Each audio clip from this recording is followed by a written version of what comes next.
الحاج عرفة كلمني وحول الفلوس. عاوزاك تروح بكرة تدفع الشرط الجزائي وتطمن الناس. تمام؟ يلا ماشي، سلام.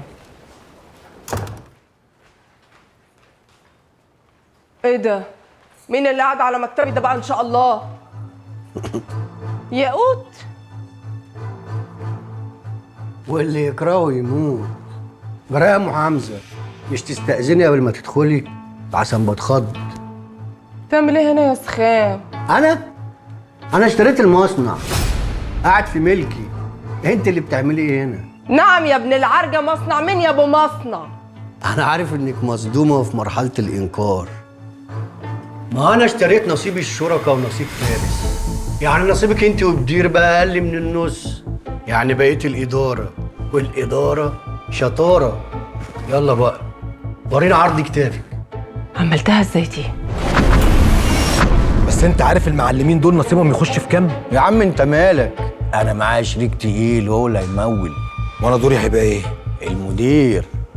وزمزم اللي بتترعبوا منها دي خلاص تقعد في البيت جنب بدير يستنوا الشهريه. قلت ايه؟ احنا كده بقى فهمنا اللعبه، بس انت هتلعبها ازاي؟ تبيع لي نصيبك على الورق وتقعدني مع الشركاء نكيشهم ونمضيهم. توكلنا على الله. لا اله الا الله. جرايه زمزميه، انا لقيت اخت حبيبتي متهدده بشرط جزائي يقطم الوسط ومتهدده بالحبس، قلت انقذك. يا حرامي يا ابن الضلالية يا ابن العرجة! فسخي لي البدله جديده، كله بالقانون، رسمي. ده ورق مش ورق تواليت، خدي معايا مني نسخ.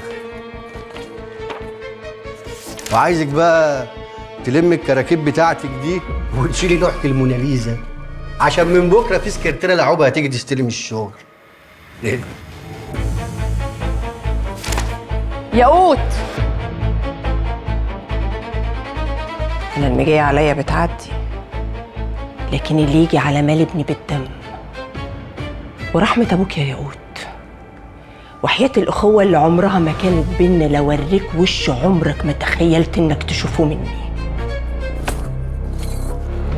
افرد صوابعك كده وعد عليها، والصبع اللي تعده هقطعه.